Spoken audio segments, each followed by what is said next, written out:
Howdy, howdy, howdy, this is JL for another Weekly Shonen Nonsense for November 26th, 2023. The comics have been read. Time for review! One Piece, Chapter 1099. Alright, are you all full from Thanksgiving still? Well, too bad, here's a bunch of One Piece. So, the backstory for Kuma continues with him saving the Sorbet Kingdom from itself, or really specifically Beckery. He dethrones him and takes over as king unintentionally. He's more interested in making sure Bonnie's okay. Speaking of which, Bonnie's devil fruit also shows up, just because. Not really explained how she eats it. She just ate a devil fruit off screen and became the age girl.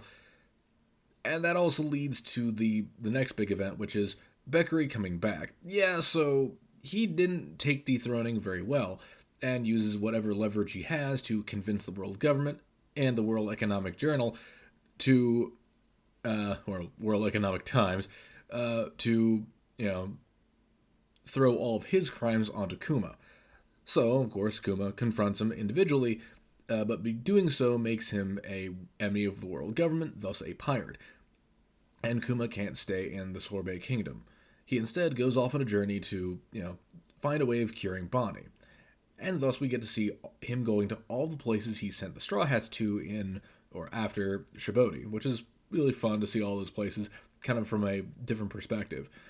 But it all leads him back to Dragon, really. And Dragon's like, yeah, I know a guy, he can help you out. His name is Vegapunk. He works for the government, but he's at a really good, you got a really good time to catch him right now. He can work with you there. So, of course, Bonnie brings him to Vegapunk, or Kuma brings Bonnie to Vegapunk. Bonnie points out Vegapunk's giant head and says it's gross, and yeah, she's right. Of course, revealing to Vegapunk that he's a buccaneer and thus a powerful race, Vegapunk uses that as leverage to offer him payment. Vegapunk can cure Bonnie. The issue is, it's a lot of money to cure Bonnie. So, to make sure he can make that payment, he offers to use Kuma's blood as that payment, and wanting to clone Kuma for the sake of making a new soldier class of buccaneers, essentially bringing back the buccaneers strictly through Kuma. And Kuma agrees because he really has nothing else he can do. Like, this is the end of the rope. Bonnie's life is in peril. He needs to do this, which is, quite frankly, really sad. Kuma this entire time has reminded me a lot of Superman. A good-natured person who, through all of his faults, all of his, eccentricities, he's a good person and strives to do everything as possible to help as many people as possible with whatever he has. And this is the greatest test of that. He is, in essence, damning a whole bunch of people to just save one life, but he's been promised that sacrifice will yield more people surviving. This is a dilemma, and honestly, I'm very much looking forward to seeing where this goes next. Like, the tragedy is really building. We don't know what the cure for Bonnie is, and we are hoping to know what that cure is soon, or at least figure out what that cure is supposed to be exactly. But also, we're seeing what happens to, Kuma here in a bit, and like why he does go from being just a, happy-go-lucky character to the heartless robot that he is now. No, seriously though, I really want there to be like a, canon moment where Superman is reading One Piece and declares that Kuma is his favorite character. I dare DC to do that. That would be fucking cool. New series, Green Green Greens, Chapter 1. Look at this. The whole world is talking about how great 5G is. Meanwhile, Shonen Jump is stuck at 3G. Alright, so this is a comic about golf. End of review. No, I'm joking, clearly. But yeah, it's a new sports manga based around golf. We have our central protagonist, Haku, and the love interest, Nadeshiko. Also, just gonna point this out, a character in 2023 being called Nadeshiko is insane. Either way, apparently Haku is a pretty boring little kid. He, has a bunch of friends who are doing really awesome things like making video games or becoming like, doctors or becoming like a pro baseball player. Meanwhile, all he does is apparently look up the financial returns of all these big athletes and such, which annoys Nadeshiko, who wants to be a pro golfer. For some reason, I understand her frustrations, like, you're not really offering anything to the table, all you talk about is finances, but I don't know, knowing the finances is sort of important. I mean, it's going to be a career, it's your job, you should know how much money you're expected to pay or be paid in that position, because, I mean, I'd imagine Tiger Woods was thinking about his finances when he sold his golf clubs, because, he needed the money. But either way, the real point is that Haku isn't really thinking about his own future, he just thinks about the future of others. So, she challenges him to, hit a golf ball like 100 times, or, well, just once really, and he fails pretty badly, so thus he goes and hits 100 balls, realizing he still can't do it very well, but he did it once well, and she uses that as motivation for him to, get him back in the field. So this series is going to be about him pursuing his golf career, and that's all right. Not really a big hook to this series. Like, there's no big rivalry, no big, like, stakes kind of set by him being a golfer. Just, he's a golfer now because he was told by a girl, you suck, and he went bet, and, now he's a golfer. It's all right. Honestly, I need something else to this. Golf is itself really boring. Like, you have to do something like Birdie's Wing to make this interesting. Like, you need the mafia, robots, special moves, dumb things like that to really spice this game up, because it is just literally guys, hitting a ball with a stick really hard for like hours on end. So it needs a little bit more, but it seems a little more grounded. Maybe there's going to be like a romantic thing between Haku and Nadeshiko, but that may not be it. Granted, this, for a sports manga, this is a pretty, straight, basic pull for a narrative, which isn't wrong. I mean, we have a Martial Master Asumi down there below here, and, clearly that's doing well enough with its basic premise of boy meets girl, boy gets into girl sport, guy gets really good at girl sport. Though we'll get to another example of that soon. It's okay.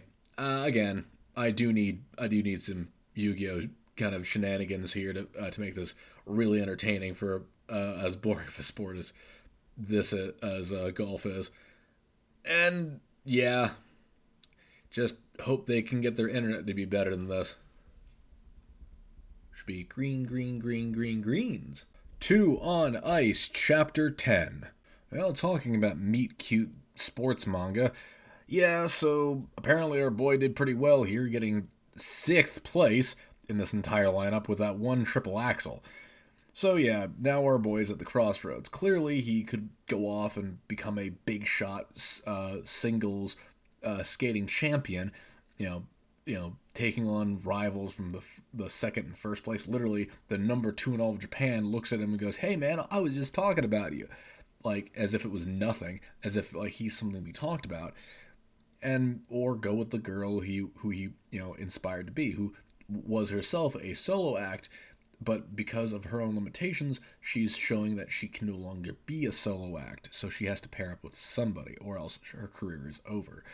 So, of course, the boy being the boy, tells her straight up, hey, my goal wasn't to be the best, it was to meet and be with you.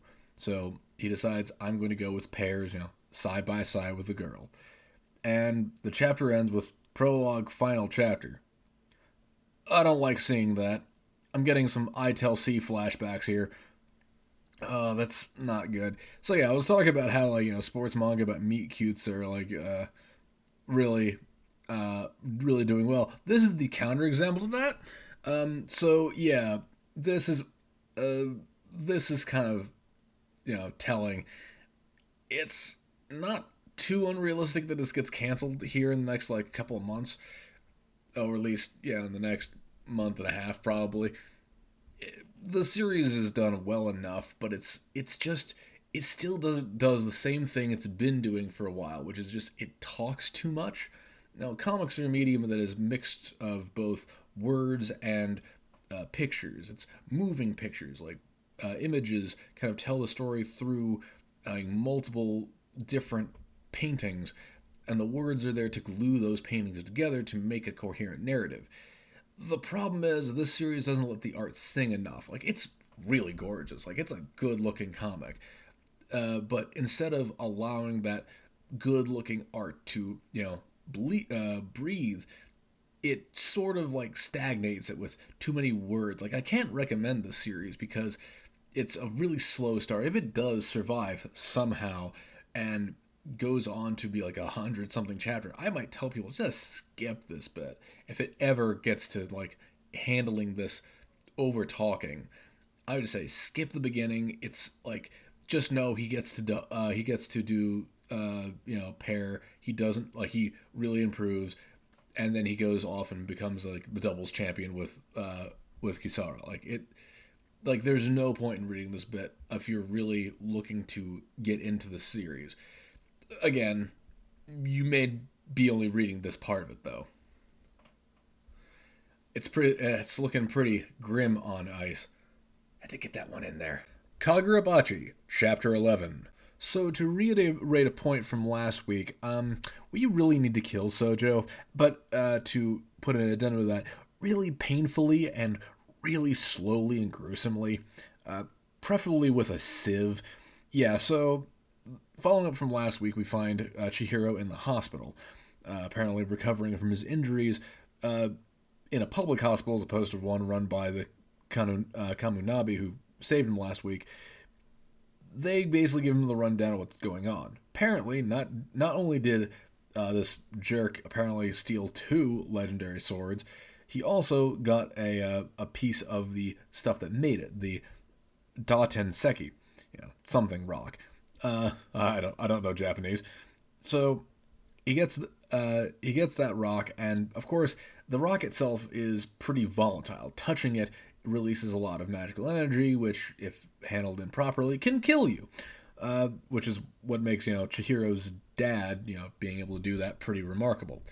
However, in order to try to use this material, he has Char, who apparently he allows scientists to carve up her ever recovering, but still carving up her flesh in order to use it and make it more effective to help solidify the Daten Seki.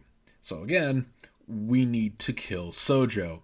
I feel like that's needing to be done. He needs to pay for his crime with blood. So what makes it even worse is that apparently, our boy has been out for 5 days, meaning Char was not only kidnapped, but has been going through this torture for the entire time. Yeah, and, my belief in murdering Sojo is something the Kamunabi also agree with, as they get a squad together to go, kick this dude's ass.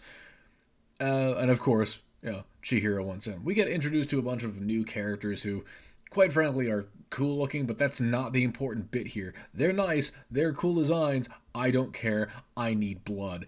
So, of course, even with, his hand still barely recovered, Chihiro immediately wants in. He wants to take this motherfucker out. And we end the chapter with him going, no, I'm definitely going to go save her. Like, killing this guy, I'll let you do that. I just need to make sure this girl is safe. And so do I. So, again, through sheer force of will, Kagurabachi has survived to, the 11 chapter mark. It's still good. I really look forward to seeing where this series goes. Hopefully the West can keep this alive, because it seems like this is the more Western, vaunted series. But regardless, though, it's still phenomenal. It made it a really vile character in just the most cruel way possible. Just hurting a child. Dude, immediate death penalty to this motherfucker, based off of that purely. And the series is just reveling in it, so good stuff. Mama Yu Yu, Chapter 12. The first half of this chapter is pretty fun with its little fight scene, between the mixed martial arts idol and the emo, hero boy, which had a few little fun moments, especially the self-censorship thing that the stars gave out. Pretty cool. But then the actual meat of the chapter is the backstory from Minerva, where Minerva shows that, fairly early on, she developed her powers, and her mother, loving her doting daughter, sold her after 3 days of knowing this information. And, Minerva then used, this to become a delinquent, and then became an idol, which, again, in her world means that she's a, martial artist who does, exhibition matches involving fights, which, we need more of. I would like to see more of an idol fighting ring. Bring back divas, damn it. Either way, this kind of, waylays the point, of course, that she can't win this fight. She can't beat Ralph at all. He's way too strong, has already taken out her biggest asset, her legs. And after the flashback, we see, it pretty much led to her being on the floor in a heap of her own blood. But before, Ralph can strike the final blow, pulling off a dragon force, Corleo goes to the fire and the flames to save her. And, calls out Ralph for trying to murder somebody. Now, of course, this means the next chapter is going to be Corleo versus Ralph, so that's going to be fun. But I'm really liking Minerva as the character. She's very much a, loud, bombastic character, but it clearly comes from a place of hurt that gives her more of a place in the story. So, hey, good on this so far. Looking forward to the next chapter. I'm really happy about the paneling too. It looks really good. The action scenes are crisp and nice. It really loves these multi-layered rectangular vertical panels, which really kind of give more expressive character moments and beats a little more punch than they would if it was just big single panels. So again, good praise. It needs more praise. It's good. Martial Master Asumi, Chapter 23. Ooh, hey, look, a color cover. That means it's getting another volume here, which is really good. So, good on Asumi for surviving this long. And of course, this chapter is more or less just a build-up chapter, kind of, taking stock of what we have so far and where we're going to go in the next big hurdle event, as a month has passed essentially since the fight in the Dropout. And we kind of get a picture of where our characters are at. Nito still hasn't got a handle of the water hammer yet. He's can do it, but only 30% of the time, which isn't really very efficient. So he's training on that to get better at it. Apparently, that guy Kinojo Sakura has decided to join the gym. More like squat in it, really. Just got a sleeping bag, sleeps there. Goes to work, but then comes back to the gym immediately because apparently he needs constructive criticism. Yuya, of all characters, is still in the plot, and unfortunately he got the low end of all of this because his girlfriend dumped him because she found another guy who would actually play basketball for her. The bitch. Then of course there's Now, who, while excited to see Nita's progress, is herself going forward with her own pro career with her first debut match where she just crushes her competition. So seeing, Now doing a little better than Nito is nice to know. He has someone to aspire to. Then we get a dump of a whole bunch of new characters.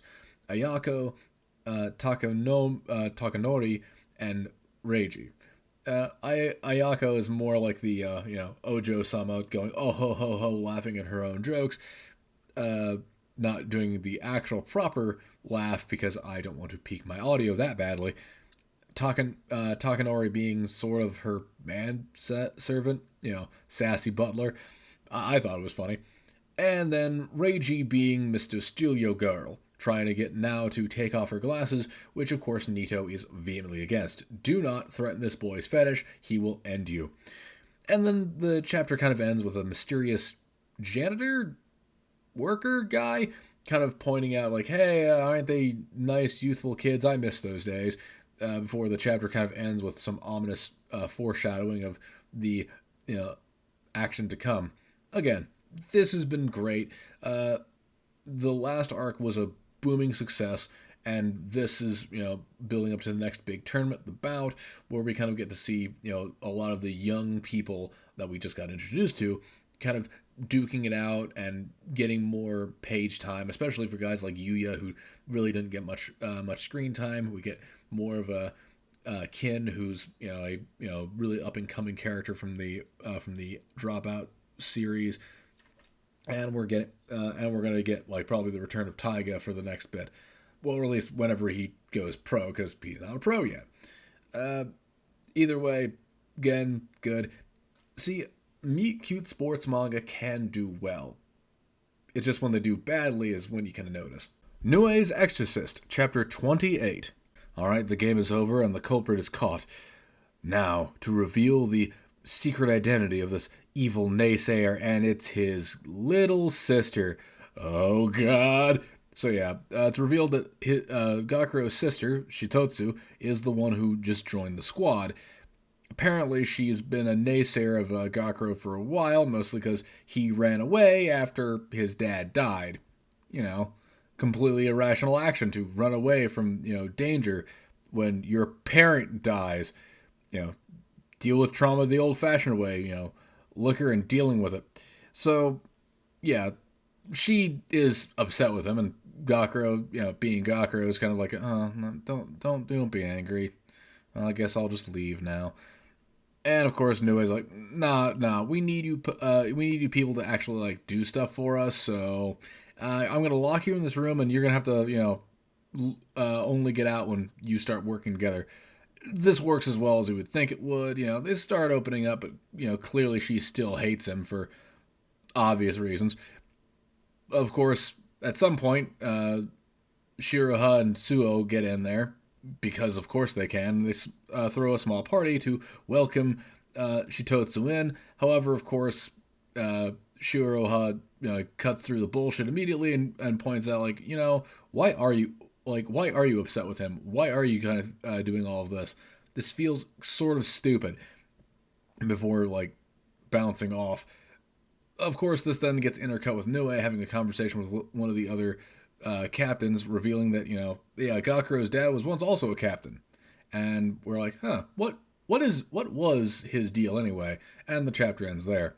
So, it's a pretty basic chapter. There's not really anything extraordinary happening. Though, one thing, of course, though, is the introduction of the next Haremite. Yes, I know what I just said. It's his sister. I mean, they do say she was adopted at the very end because, they want to make sure that everyone's okay with how squicky this is. But yeah, it's a harem. It's a harem with a lot of extra elements, but it's a harem series. My Girlfriend Gives Me Goosebumps, Chapter Extra.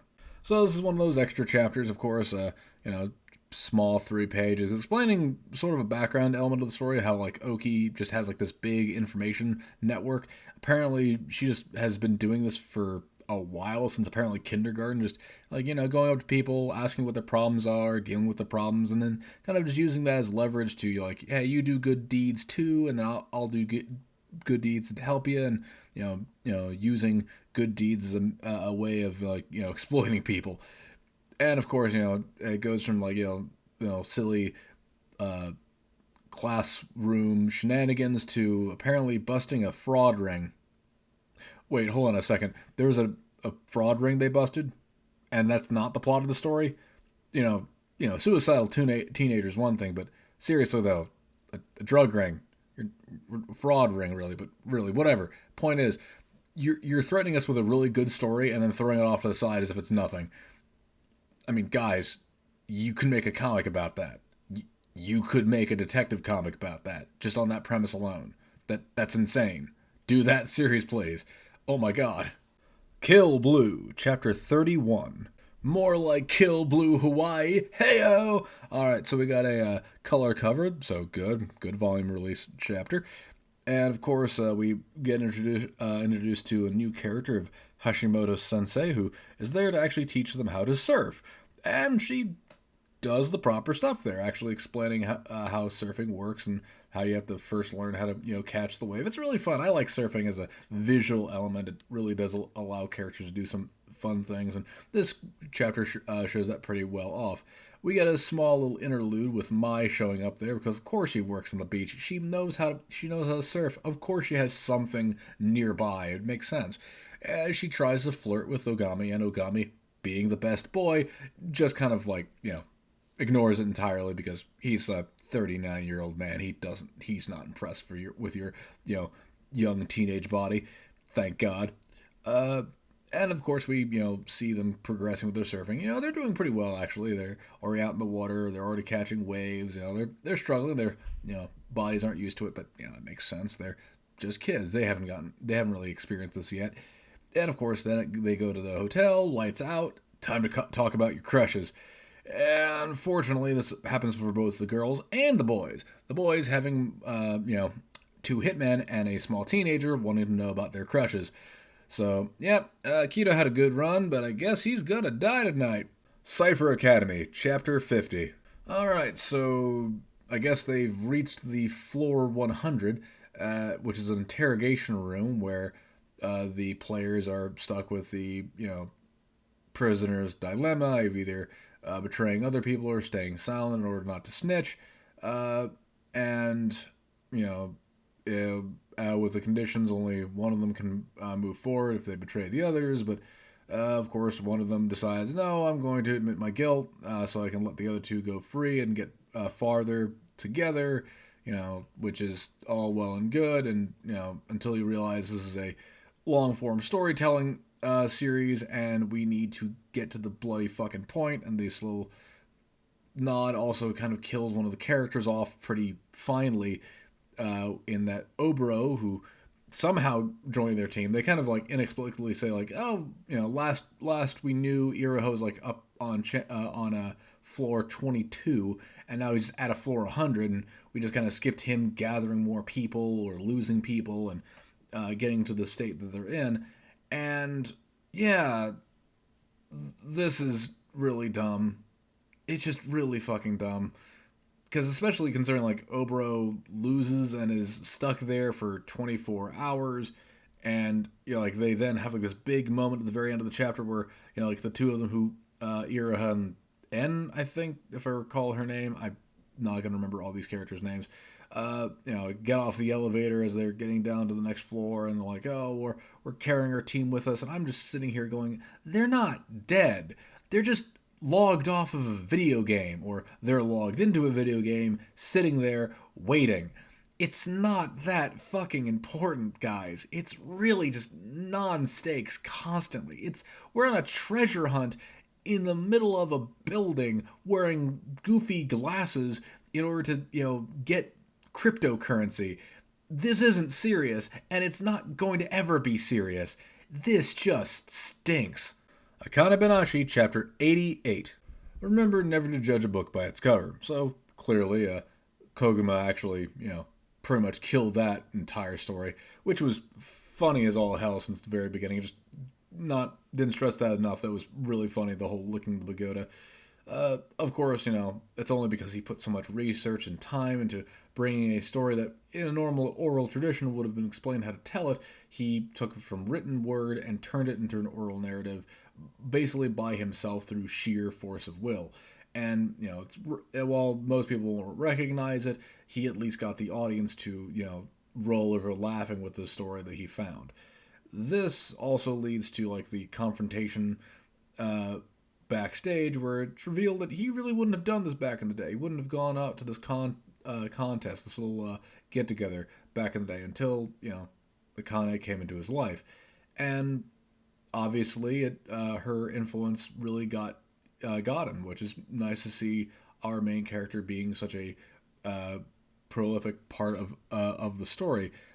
Meanwhile, at the very end of the chapter, we get a bit of a Guriko coming back, showing that he's trying to learn drumming, also because he was inspired by Akane. So, not a whole lot to the chapter. It's pretty much the bookend to the main thrust of this little mini arc. But otherwise, I still looking forward to the next little mini arc. Might be about drumming. might be about something else. We might be going back to seeing the study session, so I'm looking forward to it. Blue Box, Chapter 127, Sports. Yeah, so this chapter is basically more or less just a kind of culmination of various different little sports things. As things are getting, more into the school year, and we're going to focus a little bit more on the sports element of things. We get the badminton team basically being built up, who's going to be trying for nationals. We got the gymnastics team really with Hina at the forefront, like getting better at her craft.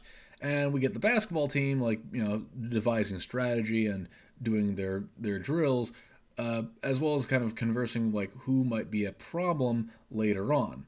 Most notably, Yumika. Now that she's back in the game, her team has actually done extremely well. Like, she being a better glue and asset to the team that they were lacking beforehand.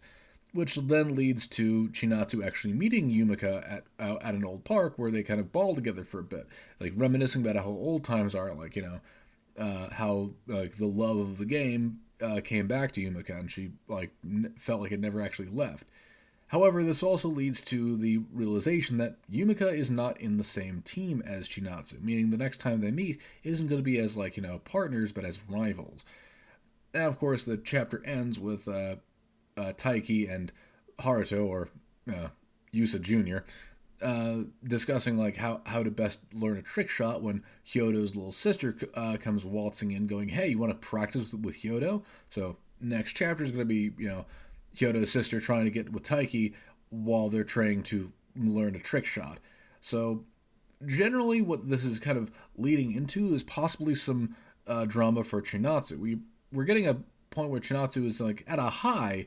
However, we can see that she has some things she's going to be falling down on. Mostly that one of her former friends is now her enemy, so that might be making her stress out.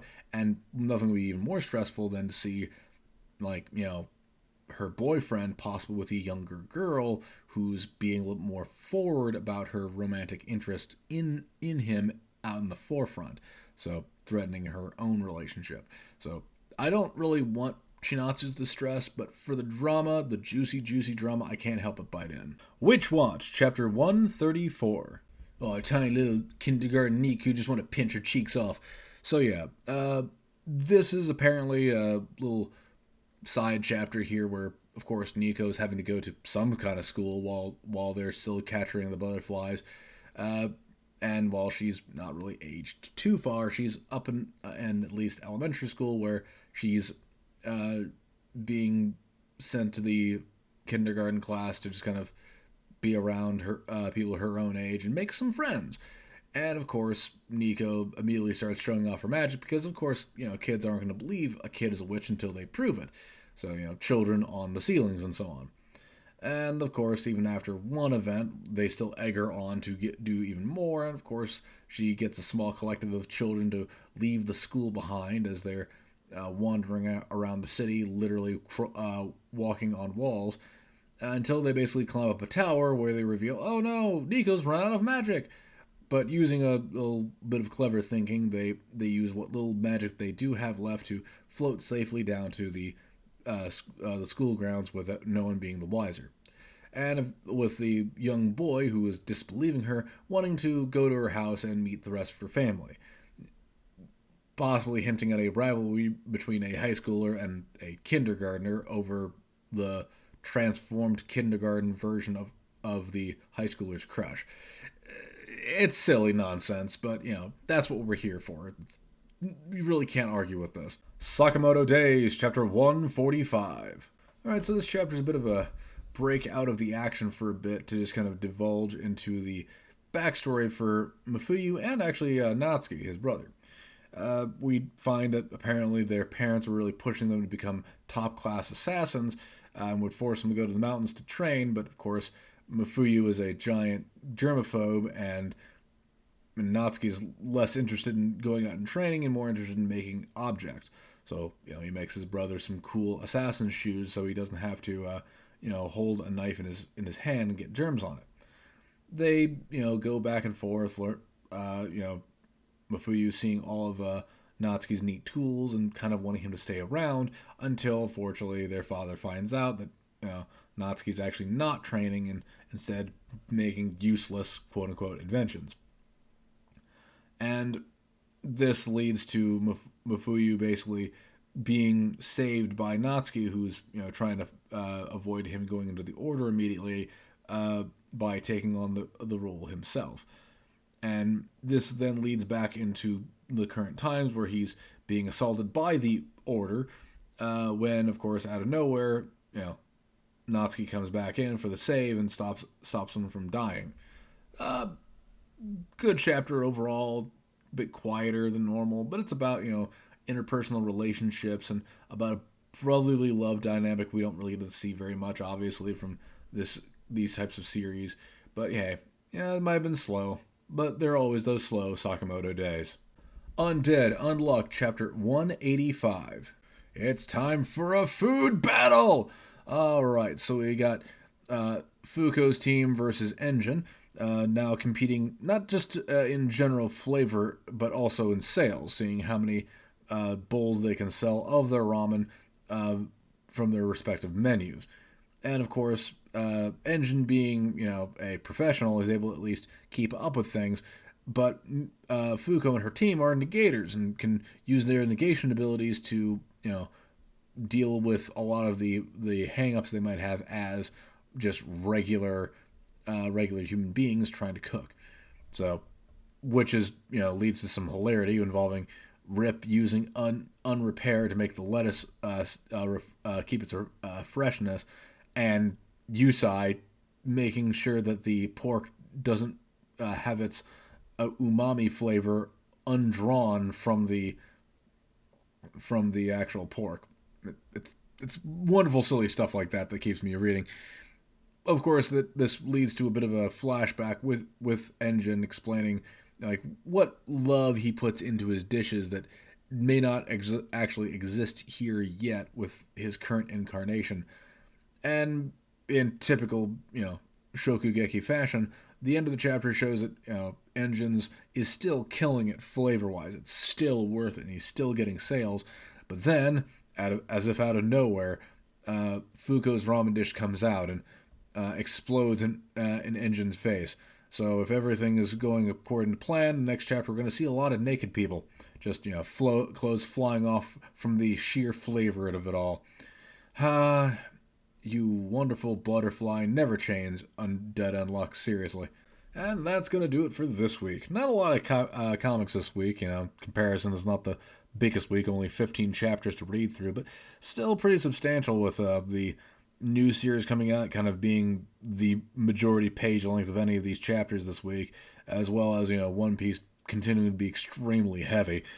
But hey, series keep marching forward. The new stuff is thriving for the most part. I'd say Mamo Yu and Kagurabachi are still staying alive pretty well. Two on Ice seems to be falling apart, though. Cracking under the pressure. Steam is rising and thus causing thin ice. But either way, like, favorite, comment, subscribe. Looking forward to the end of the year. The days are growing shorter and the winter is coming. Bye!